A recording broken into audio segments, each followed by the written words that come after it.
अस्सलाम वालेकुम नाज़रीन, माहौलियाती तब्दीलियों के मतलब बात करते हुए पिछली वीडियो में मैंने आपके सामने ये बात रखी थी कि माहौलियाती तब्दीलियों से कौन कौन से असरात ऐसे होंगे कि जो हम फेस करेंगे, जिनका हमें सामना होगा। आज की वीडियो में मेरी कोशिश है कि उन असरात का मजमूई असर आपके सामने रखूं ताकि आपको समझने में आसानी हो, और उसके लिए मैं चंद मिसालें आपके सामने रखूंगा।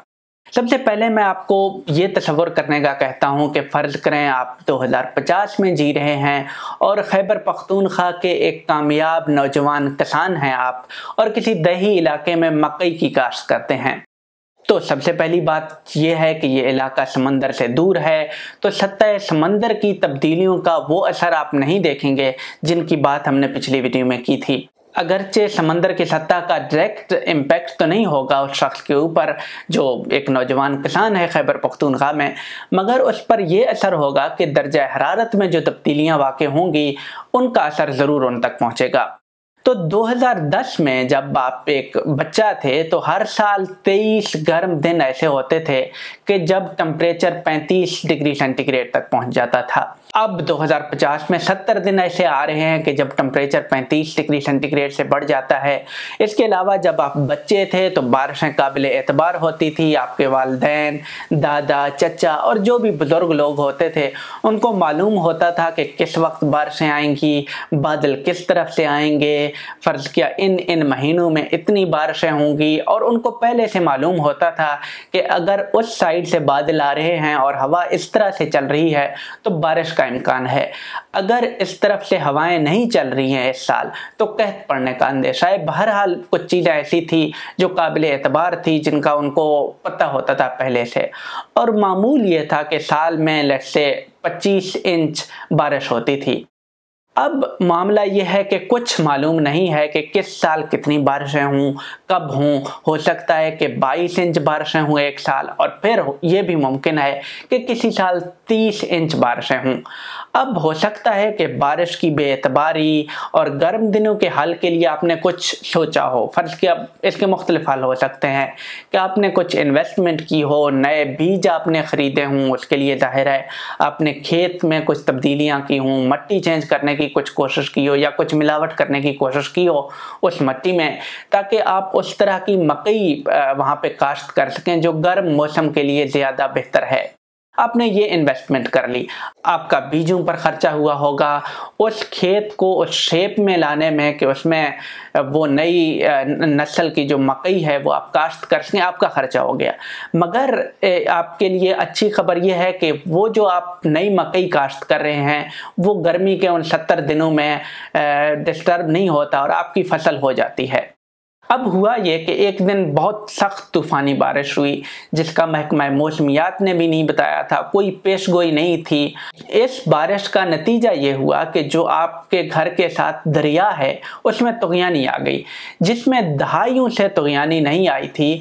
और आपने अपने दादा से सुना था कि सदियों पहले एक मरतबा ऐसा सैलाब आया था, और ये कोई मामूल नहीं है, सदियों में एक दफ़ा आया करता था। मगर अब हालत यह है कि आप खुद को खुशकिस्मत महसूस करते हैं कि अगर इस तरह के सैलाब दहाई में एक दफ़ा आए, 10 साल में एक दफ़ा आए। अब आप इस चीज़ से डरने लगे हैं कि हर साल इस तरह के सैलाब ना आए। बहरहाल इस साल के सैलाब से ये हुआ कि आपकी फसल ज़ेरे आब आती है और उसका ज़्यादातर हिस्सा सैलाब अपने साथ बहा ले जाता है। आप चूँकि एक कामयाब किसान थे, आपने कुछ गल्ला स्टोर किया होगा।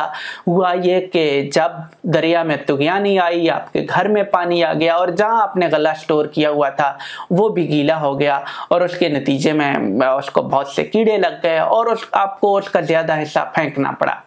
अब असूली तौर पर चूँकि आप एक देहात में रहते हैं तो आपके पास जानवर भी होंगे, आप अपना ये नुकसान जानवरों से पूरा कर सकते हैं। अगर ज़्यादा बारिशें हुई हैं तो आप अपनी जानवरों की अच्छी देखभाल कर सकते हैं और उनको अच्छे दामों बेच सकते हैं। मगर हुआ ये कि इस सैलाब की वजह से आपने जानवरों के लिए जो चारा काश्त किया था उसको भी नुकसान हो गया, क्योंकि सैलाब फसल के साथ साथ उसको भी बहा ले गया। इसलिए बहुत देर तक आप अपने जानवरों की भी देखभाल नहीं कर सकते। इसलिए आपको ज़रूरत है कि आप अपने जानवरों को भी बेचेंगे, और जब आप मंडी में जाएंगे, क्योंकि आपके पास तो उनके लिए चारा नहीं है, तो आपका भी चारा नहीं है, आपने किसी ना किसी तरह उनको बेचना ही है। इसलिए आप व्यापारियों को उनके मुंह बोली कीमत में मवेशियां बेचने पर रजामंद होंगे, क्योंकि आपके पास कोई और रास्ता नहीं होगा। अब कुछ दिनों के बाद आप देखते हैं कि पानी दोबारा अपनी सतह पर वापस किया है, दरिया में तुगयानी नहीं है। तो आप जायज़ा लेते हैं कि इस सैलाब से क्या तबाही हुई। जब आप बाहर निकलते हैं तो आप देखते हैं कि सैलाब गाँव के रोड को भी बहा ले गया, जो वाहिद रोड है जो आपको शहरों के साथ कनेक्ट करता है। इससे आपको अपना महफूज गला अगर कुछ बच गया था तो वो मंडी पहुंचाने के लिए भी मुश्किल होगी। अब आपकी पहली फसल तो वैसे ख़त्म हो गई। अगर ज़मीन की हालत ठीक है और कोई मौका है कि आप मकई की बजाय कोई और फसल काश्त करें जिसका वक्त है काश्त करने का, तो आपको बीज और खाद वगैरह लाने में भी मुश्किल होगी, क्योंकि रोड नहीं है।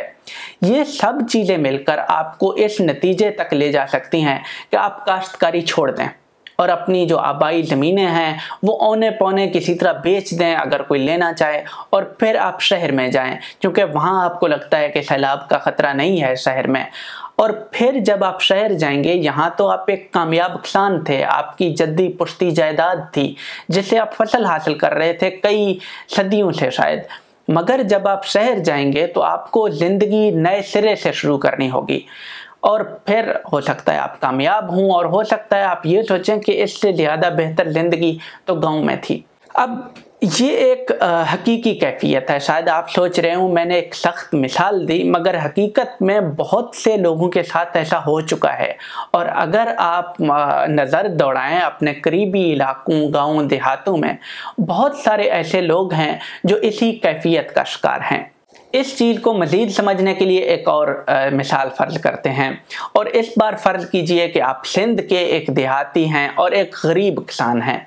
मतलब जितनी फसल आपकी होती है वो उतनी होती है कि आप खा सकें, आपके बच्चे खा सकें, आपके पास बचत करने का कोई ऐसा तरीका नहीं है। हो सकता है किसी साल आपकी फसल अच्छी होती है तो आप उसका कुछ हिस्सा बेच कर बच्चों के लिए दवाई लेते हैं या उन्हें स्कूल भेजते हैं।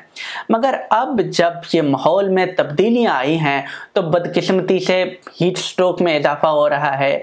ऐसे कीड़े आपकी फसलों को लग रहे हैं जो इससे पहले आपने कभी नहीं देखे थे, क्योंकि टेम्परेचर बहरहाल कम होता था और कम टेम्परेचर पर उस तरह के कीड़े नहीं होते थे। एक और मसला ये भी है कि अगरचे मानसून की इस बार इतनी बारिशें हुई हैं कि खैबर पख्तूनख्वा में तो सैलाब आया, मगर आपके इलाके में बहुत कम बारिशें हुई और आपकी फसलें तबाह हो रही हैं।